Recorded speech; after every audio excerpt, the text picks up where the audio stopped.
The elevator doors slid open with their usual metallic sigh.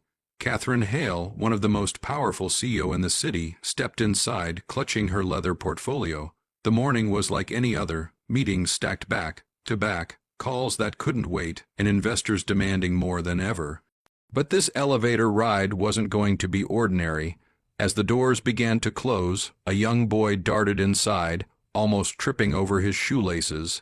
His small hand clutched the faded uniform sleeve of his father, the building's night janitor, a man Catherine barely ever noticed.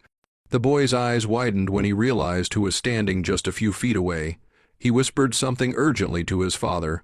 Then, to Catherine's surprise, the boy looked straight at her and said firmly, "Don't talk." The elevator went silent. Catherine blinked, startled by the audacity of the words. "Excuse me?" she asked, half offended, half curious, but the boy only shook his head, pressing a finger to his lips. His father turned red with embarrassment. "I'm so sorry, ma'am," he said nervously. "Please forgive him. He didn't mean—" The boy tugged on his father's sleeve. "Dad, no, she shouldn't talk. Please." The air grew heavy. Catherine's instinct as a CEO was to demand an explanation, but something in the boy's desperate eyes made her stop. For once, she stayed quiet. The elevator moved slowly upward. Floor after floor ticked by. The boy stood tense, watching Catherine as though waiting for something. Then, just as they reached the 15th floor, a loud screech echoed through the elevator shaft. The lights flickered, and with a jolt, the elevator shuddered to a stop. The janitor gasped. Catherine gripped the railing. The boy, however, closed his eyes and whispered, "It's okay, just don't talk, please." Confusion swirled through her. Why silence? Why now? Minutes dragged.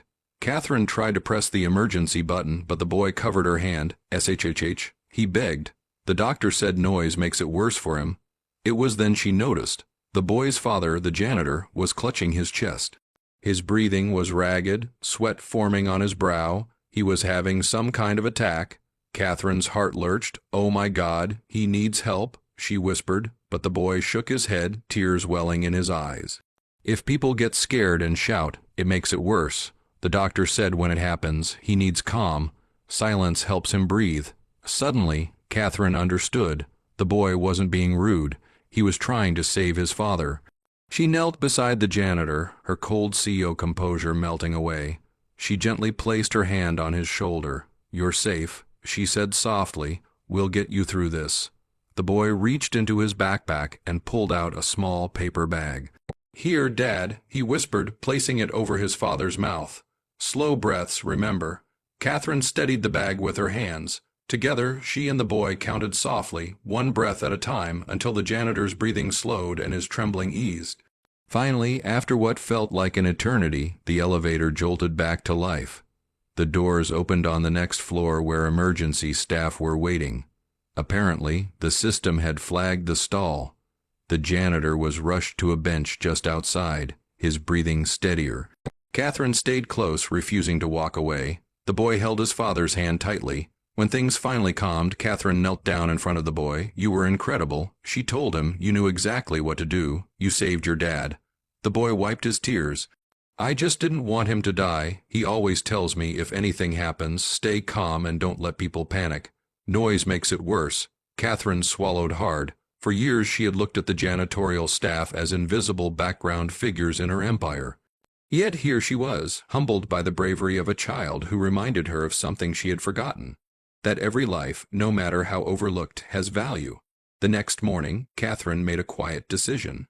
She set up a new healthcare program for all the janitors, cleaners, and security staff in her company, the very people who often went unseen. She knew it wouldn't erase the years of indifference, but it was a start. Weeks later, she visited the janitor and his son. The man stood taller, healthier, gratitude shining in his eyes. The boy ran up and hugged Catherine without hesitation. "Thank you for listening," he said. Catherine smiled, her voice warm. "No, thank you. You reminded me that sometimes the most important lessons don't come from the boardroom, but from courage and love." And as she walked back toward her office, she realized that a single whispered command, "Don't talk," had spoken louder than all the business deals and speeches of her career. The message was clear. True leadership isn't about power or wealth. It's about compassion, humility, and remembering the humanity in everyone.